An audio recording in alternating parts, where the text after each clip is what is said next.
Welcome to the Speaking of Math podcast, episode number 19 by Door to Math.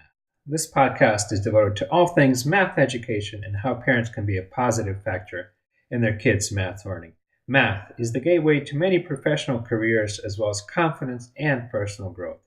Find more information at www.doortomath.com. So let's get on with the topic of the day. Yesterday you said something very weird for me and probably very weird for our audience. You said that education and math education in particular is the transfer of a feeling and not the transfer of a knowledge. I thought the whole idea of going to school so that you gain the knowledge. What's that have to do with feeling? Yeah, this one comes up quite a bit. I have a lot of engineering dads show up in my office. It's not that they don't know the math. As a matter of fact, a lot of them love the math and day in, day out, they work with math. But the feeling of their ease and joy is not transferred to students. And I believe I spotted the pattern is that the parents, especially engineering dads, when they sit down, their focus was not on transferring that joy feeling in their guts. It's more like, can I get you to finish this homework? Or some of the parents get to the point is, I really want you to understand quadratic equation or system, whatever they are working on. Whatever they're working on. All right, so if I'm sitting down working with my kids, is there a way for me to tell if I don't have that intuition, if I'm transferring that positive feeling or just trying to cram the knowledge down their throats? I feel for the parents out there because we have a full-time job. When we get home and our kids are doing their job, which is to learn, it's a human nature for parents, myself included, to not wanting our kids to struggle, or when they do struggle, we don't want to deal with that helplessness and anxious, nauseous feeling in our stomach, and we want to go help. Now, sometimes though, this help, the intent to help actually does more harm than good. I'm probably going to take some heat for this, but I got to stick to it because at the end of the day, if I can get one kid to fall in love with math, I feel I've done my job. All right. If engineering dads or engineering moms are listening, they want to go maybe through a process, a yes or no process. Am I doing this? Then I should go forward. Am I doing that? Do you have something like that? I do. This is like I borrowed from a therapist on my back then. In the days that when I just started, I have coaches, I have therapists to get my own head in the right place. So one of the 3-step process is this. If you could get to the kitchen, it says, Mom, I'm hungry. So you have to ask 3 questions in a quick succession. I mean, this is just a simple example that my therapist gave me. 1, is the kid asking you to make a sandwich? The answer is no, then you do nothing. If your kid is asking, actually, Mom, I'm hungry, can you make me a sandwich? Then you have the obligation to ask yourself, can I make a sandwich? Number 1, do I know how? Then if the answer is yes, you have to ask one more, do I want to help? Because day in, day out, if you don't ask those 3 questions, our kids, I believe anyway, they learn helplessness. They walk in the kitchen, just say, I'm hungry. But there's no request and there's no interpersonal relationship that we're teaching our kids. When it comes to math, if a kid say, I hate math, you have to do the 3 steps the same way. Okay, can you tell me the 3 steps again, just to make sure? Okay, so if a kid claims, I hate math, so the first question is, am I being asked to do something? Am I being asked to help? So first one. Second one is that, can I help? Do I really know the subject, whatever is being asked of me? And third one is, do I want to help? All right, so let me summarize real quick before we move on. So something real quick. 1, am I being asked to help? Second one is, can I help? And third one is, do I want to help? Yeah, so for any of the engineering dads out there and moms who love math, after you get those 3 questions out of the way and you really do have this affinity for math. Then you sit down and say, okay, well, if I really want to help, what's my objective? Do I really want to get this piece info, how to solve quadratic equation to my kid? Or do I want to share my love for math? I would hope it's the latter case, because there's always people who can give that info. Internet and with all the technology around us, there's always someone can give that info.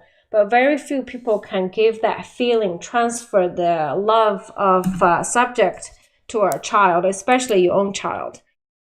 Okay, so the job of the parent is not to teach, but to instill the love of a subject. And if they can't do it themselves, have someone else do it. Find someone. I mean, if you think about it in your own life when you're growing up, whether it being ice skating or tennis or anything that you fall in love with, somewhere along the way, shared that infectious love for that thing, and they transfer that love of that thing to you, right? I mean, you want to think about it in the bigger picture. Have a 35,000 feet elevation, look up and say, okay, I've got this life that I'm responsible for. What's the most I can give this kid? It's not, trust me, it's not that little equation, that homework that's due tomorrow. Okay, so when a child is asking for help for a parent, most likely they're not at 35,000 feet. Most likely they're barely above water. So I like to give a mnemonic so that when you don't have the IQ to still do the right thing. So let's just start with A, B, C, D, then take out the B, and then the A, C, D are am I, can I, and do I. That's pretty cool.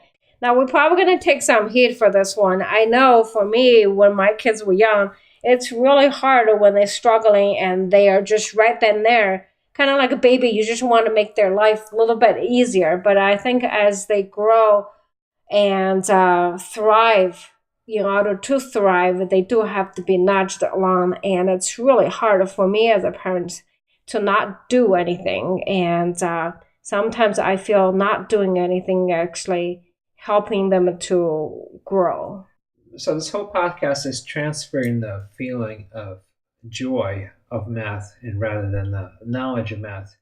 For many parents out there, even possibly me included, I was good at math, but I never really had any joy of math in here.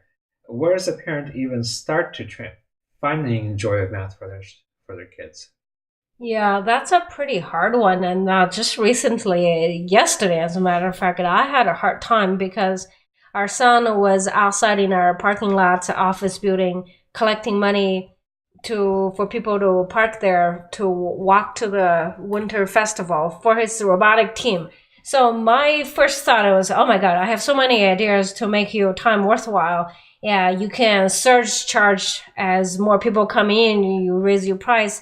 You can offer more service, hot chocolate, maybe a free cello performance. There were so many ideas in my head, but I think I'm glad that my husband, you stopped me going after those ideas, because I realized that the joy that he was experiencing running a small little business in his mind, that joy was much more important to protect than me maximizing the 3.5 hours he's going to be in the parking lot. It is cold out there.